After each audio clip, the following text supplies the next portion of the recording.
बात उन दिनों की है जब मैं कॉलेज का स्टूडेंट था। अपने कॉलेज की ओर से हम सभी कैंप के लिए एक जंगल में गए थे। हल्की ठंड थी। रात में हम सबने पूरी रात कैंप फायर के साथ डांस करने, गाने आदि का प्रोग्राम तय किया। मुझे और सभी साथियों को कैंप फायर के लिए लकड़ियां इकट्ठी करने का भार सौंपा गया। मैं निकला तो सबके साथ ही, लेकिन जंगल के प्राकृतिक सौंदर्य में भटकता हुआ अकेले बहुत दूर कहीं निकल गया। अचानक आसमान बादलों से भर गया और गरज के साथ बारिश होने लगी। बादलों के लगातार गरजने से मैं पेड़ के नीचे खड़ा रहना मुनासिब न समझ आसपास किसी घर की तलाश में एक दिशा में भागने लगा। मुझे कुछ ही दूरी पर एक लाल ईंटों से बनी शानदार बिल्डिंग नजर आई। बिल्डिंग रोशनी से पूरी नहाई हुई थी और उसमें ढेर सारे लोग हैं, ऐसा दूर से ही लग रहा था। मैं तेजी से भागते हुए उस बिल्डिंग में जा घुसा और सामने से आती हुई एक खूबसूरत नर्स से टकराते टकराते बचा।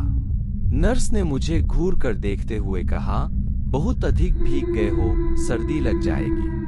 उधर बाईं ओर एक स्टोर रूम है, वहां जाकर जो भी मिले उससे कहना सिस्टर जूलिया ने दूसरे सूखे और साफ कपड़े मुझे देने को कहा है, वह तुम्हें कपड़े दे देगा।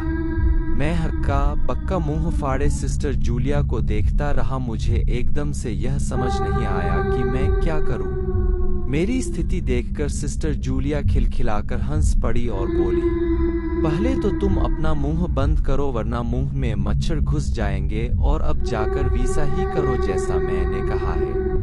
मैं हल्के से हाँ में सर हिला सिस्टर की बताई दिशा में जाने को मुड़ गया। अभी कुछ 10 कदम ही चला होऊंगा कि मेरे कंधे पर किसी ने हाथ रखा। मैं चौंककर पीछे मुड़ा और अपने सामने आर्मी की वर्दी में एक युवक को खड़ा मुस्कुराता पाया। मेरे चेहरे पर आश्चर्य का बादल अपना घर बना चुका था, जिसे देखते ही उस युवक को हंसी आ गई। उसने धीमे किंतु दृढ़ स्वर में कहा, मैं कैप्टन विनोद हूँ और यह हमारे देश की आर्मी का हॉस्पिटल है। कैप्टन विनोद की बातों ने मुझे आश्वस्त किया। मैं अब धीरे धीरे सामान्य हो गया और मैंने कैप्टन विनोद को सिस्टर जूलिया की कई बातें बताई। सुनकर कैप्टन विनोद के चेहरे पर रहस्यमयी मुस्कान फैल गई और वे बोले, तो सिस्टर जूलिया से भी मिल चुके? जी, क्या मतलब है आपका? कुछ नहीं, चलो मैं तुम्हें सूखे कपड़े देता हूँ, चेंज कर लो, नहीं तो सच में सर्दी लग जाएगी। और मैं कैप्टन विनोद के पीछे पीछे एक बड़े से कमरे में पहुंच गया। कमरे के चारों ओर हरे रंग के पर्दे लगे हुए थे। एक और एक बड़ा सा बेड पड़ा हुआ था और उसके सामने एक सोफा था। बीच में एक टेबल था जिस पर 2 ग्लास, एक बड़ी बोतल ब्रांडी की और 1 या 2 पत्रिकाएं पड़ी हुई थी। कमरे के एक कोने में एक बड़ी सी अलमारी थी जिसमें से कैप्टन विनोद ने एक आसमानी रंग का कुर्ता पायजामा निकालकर मुझे दिया और कमरे से लगे बाथरूम की ओर इशारा किया। मैं बाथरूम से कपड़े चेंज कर जैसे ही निकलने लगा, मेरी नजर बाथरूम की एक दीवार पर पड़ी। वह खून के छींटों से भारी हुई थी। यह देखकर मैं घबरा गया और जल्दी से बाहर निकलने को मुड़ा कि बाथरूम में लगे आईने में खुद को ही देखकर चौंक गया। आईने में मेरा पूरा शरीर तो नजर आ रहा था, लेकिन मेरे शरीर पर से मेरा सर गायब था। अब मुझे डर लगने लगा और मैं हड़बड़ा कर बाथरूम से निकल गया। मुझे इस तरह बाहर निकलते देख कैप्टन विनोद ने हंसकर पूछा, क्या हुआ? अरे हाँ, तुमने तो अब तक मुझे अपना नाम ही नहीं बताया। कहाँ जाओगे? बाहर बहुत तेज बारिश हो रही है, लेकिन तुम जाना क्यों चाहने लगे अचानक, यह मैं समझ नहीं पा रहा हूँ। कैप्टन विनोद, आपकी बाथरूम की एक दीवार पूरी खून के छींटों से भरी हुई है और आपके बाथरूम में लगा आईना भी कुछ अजीब सा है। उसमें मुझे मेरा पूरा शरीर तो दिखाई दिया, लेकिन मेरा सर ही गायब था। मैं अब बिल्कुल भी नहीं रुकूंगा यहाँ। बारिश में ही भीगता हुआ अपने कैंप तक जाऊंगा। कहते हुए मैं कमरे से बाहर जाने वाले दरवाजे की ओर बढ़ा। रुको! तभी कैप्टन विनोद की कड़कती आवाज गूंजी, तो तुमने सब कुछ देख ही लिया? जी, क्या मतलब है आपका? मेरी आवाज में डर भर गया था। मतलब चाहे जो हो, तुम तब तक यहाँ से नहीं जा सकते जब तक मैं तुम्हें कुछ बता न दूं। क्या बताना चाहते हैं आप? जो आज तक कोई न जान सका, जो आज तक कोई न जान सका वह मैं जानकर क्या करूंगा। प्लीज अब मुझे जाने दें। मैं डर से रुआसा हो गया।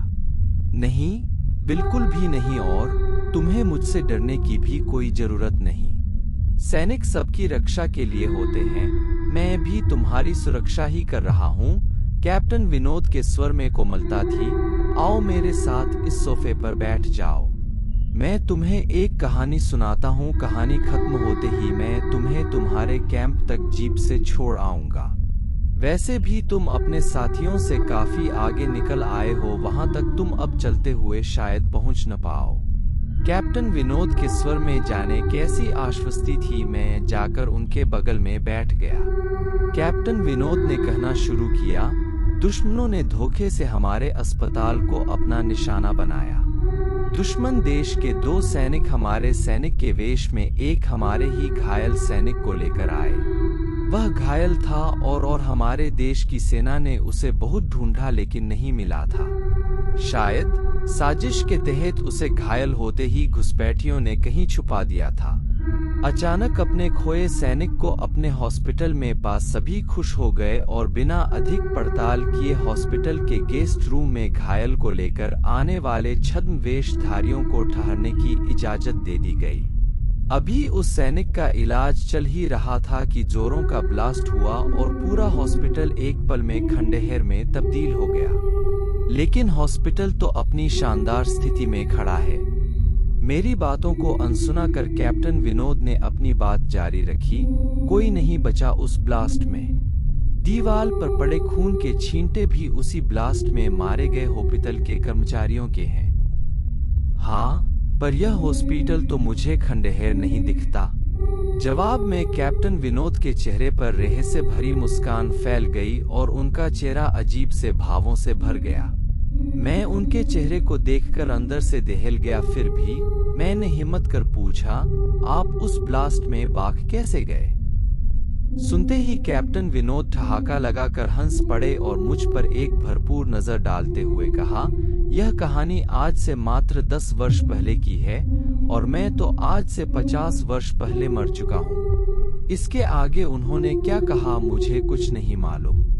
चेहरे पर गीलेपन का एहसास जब काफी हुआ तो मैं जैसे नींद से जागा। मुझे घेरे हुए मेरे सभी सहपाठी और टीचर खड़े थे। मेरे आंख खोलते ही मेरे सर ने कहा, थैंक गॉड, तुम्हें होश आ गया। तो क्या मैं बेहोश था? हाँ, तुम जंगल में जाने कहाँ भटक गए थे। जब सभी लौट आए और तुम नहीं आए तो हम सभी मिलकर तुम्हें ढूंढने निकले। काफी दूर जाने के बाद हमने एक जीप आती दिखाई दी जिसमें एक आर्मी मैन तुम्हें पीछे की सीट पर सुलाए हुए हमारे कैंप को ढूंढते हुए आ रहे थे। उन्होंने हम सबको भी अपनी जीप पर बिठाया और कैंप तक ले छोड़ा। हमने उन्हें काफी रोकने की कोशिश की लेकिन वे यह कहते हुए चले गए, अभी नहीं रुक सकता, एक जरूरी काम है। जब हमने तुम्हारे बेहोश जाने और उन तक तुम्हारे पहुंचने के बारे में पूछा तो बोले, सोमेश ही बताएगा और जो भी बताएगा वह सब अक्षरश सच होगा। सबकी उत्सुक निगाहें अपनी ओर लगी देख मैंने धीमे स्वर में पूछा, प्लस क्या उनका नाम कैप्टन विनोद था? सर ने हाँ में सर हिलाया। मैंने सबको उधर चलने को कहा जिधर से सबने जीप आती देखी थी। पहले तो सर तैयार नहीं हुए लेकिन मेरे बहुत कहने पर वे राजी हो गए। सुबह होते ही हम उधर की ओर गए। मैं उस जगह पर पहुंचकर गहरे आश्चर्य में डूब गया। वहां एक अज्जला खंडहर था जिसके एक टूटे पत्थर पर लिखा था आर्मी हॉस्पिटल।